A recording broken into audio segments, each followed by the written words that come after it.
Hello बच्चों, let's read the question. Question says that first one, define the unit of resistance or define the unit of ohm. Second one, what happens to the resistance as the conductor is made thinner? Third one, keeping the potential difference constant, the resistance of a circuit is double. By how much does the current change?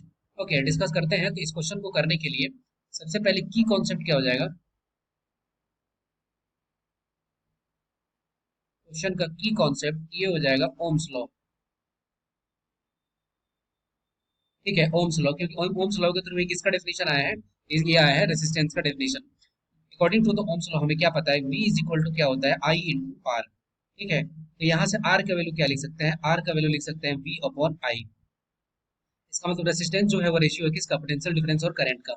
अब हमें पता है कि resistance का जो unit होता है वो क्या होता है? वो होता है ओम। और यही हमसे पूछ रहा है कि ओम को डिफाइन करो।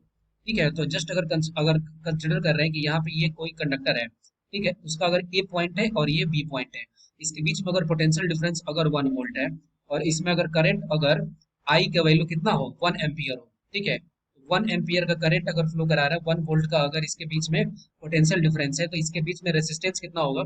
इसके बीच में रेसिस्टेंस होगा 1 ओम। अगर लैंग्वेज में अगर समझ रहे हैं तो कैसे लिख सकते हैं?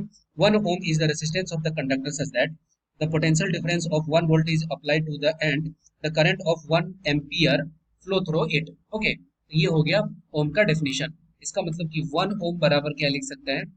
1 ओम इज इक्वल टू लिख सकते हैं 1 वोल्ट अपॉन 1 एम्पियर। ठीक है, सेकंड पार्ट देखते हैं। सेकंड पार्ट में क्या पूछ रहा है? सेकंड पार्ट में बी में पूछ रहा है क्या होगा अगर रेसिस्टेंस ऑफ द कंडक्टर को थिनर कर देते हैं। तो हमें पता है कि रेसिस्टेंस आर का वैल्यू जो है वो किस तरह से रिलेट करता है? रो इंटू एल बाई ए। ठीक है, अब हमें ये भी यहाँ से हम लोग ये कंक्लूड कर सकते हैं कि रेसिस्टेंस का वैल्यू जो है वो इनवर्सली प्रोपोर्शनल है किसके? Area of the cross section के। अब बोल रहे हैं कि थिनर कर देते हैं। थिनर का मतलब क्या हो गया कि area of the cross section जो है ये थिकर हो गया और ये थिनर हो गया। इसका मतलब एरिया ऑफ क्रॉस सेक्शन को क्या कर रहे हैं?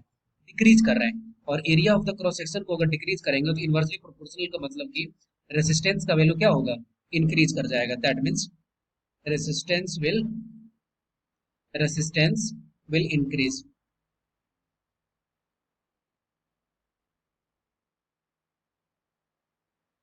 ठीक है, थर्ड पार्ट देखते हैं। थर्ड पार्ट में क्या पूछ रहा है? सी में बोल रहा है keeping the potential difference constant, V का वैल्यू क्या हो जाए?